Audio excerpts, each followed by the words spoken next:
जादुई जंगल। एक दूर देश में एक जादुई जंगल था जिसे बहुत कम लोग जानते थे। यह जंगल विभिन्न प्रकार के जादुई प्राणियों का घर था, जैसे परियां, बौने, यूनिकॉर्न और बात करने वाले पेड़। ये एक ऐसा स्थान था जहाँ प्रकृति के साधारण नियम लागू नहीं होते थे और हर कोने पर आश्चर्यजनक दृश्य देखने को मिलते थे। एक दिन एला नाम की एक छोटी लड़की अपने उड़ते हुए पतंग का पीछा करते हुए जंगल में जा पहुंची। जैसे ही वे जंगल में कदम रखी, उसे रोमांच और थोड़ा डर महसूस हुआ। पेड़ आपस में कानाफूसी करते हुए प्रतीत हो रहे थे और हवा में छोटे छोटे प्रकाशमान कण तैर रहे थे। एला जंगल में आगे बढ़ी, चारों ओर की सुंदरता को देखकर अचंभित होती रही। उसे एक रास्ता मिला जो चमकते फूलों से सजा था और यह रास्ता उसे एक स्वच्छ क्रिस्टल तालाब तक ले गया। तालाब के बीच में एक भव्य यूनिकॉर्न खड़ा था, जिसकी चमकदार कोट सूरज की रोशनी में चमक रही थी। यूनिकॉर्न की कोमल आंखें एला से मिली और उसे एक शांति का एहसास हुआ। जैसे जैसे एला अपनी यात्रा जारी रखी, उसने पेड़ों के बीच छुपे हुए एक परियों के गांव को देखा। परियों ने उसका गर्मजोशी से स्वागत किया, उसे अमृत के छोटे छोटे कप पेश किए और अपनी रोमांचक कहानियां साझा की।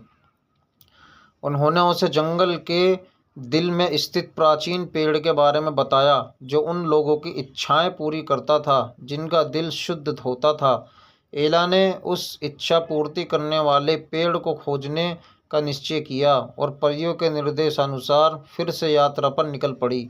रास्ते में उसने एक बुद्धिमान बूढ़े उल्लू से मुलाकात की, जिसने उसे एक जादुई पंख दिया और कहा कि यह उसकी राह को रोशन करेगा।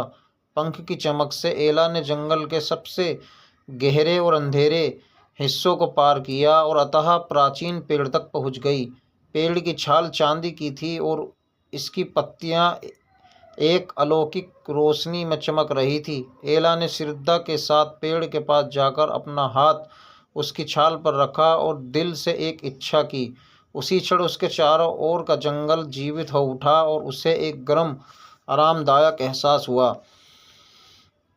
एला की इच्छा सरल लेकिन गहरी थी। उसने हमेशा अपने सपनों का पीछा करने के साहस की इच्छा की। पेड़ ने उसकी इच्छा पूरी की और उसने अपने दिल में एक नई आत्मविश्वास की लहर महसूस की। जब वह घर की ओर लौटी तो जंगल और भी जादुई लगा और वह जानती थी कि वह एक दिन फिर से लौटेगी। सालों बाद एला एक प्रसिद्ध खोजकर्ता बन गई, जो अपनी बहादुरी और जादुई जंगल की कहानियों के लिए जानी जाती थी। उसने अक्सर उन जादुई प्राणियों और इच्छा पूर्ति करने वाले पेड़ के बारे में बात की, जिससे कई लोगों को अपने स्वयं के रोमांच की तलाश करने और अपने सपनों की जादू पर विश्वास करने के लिए प्रेरित किया।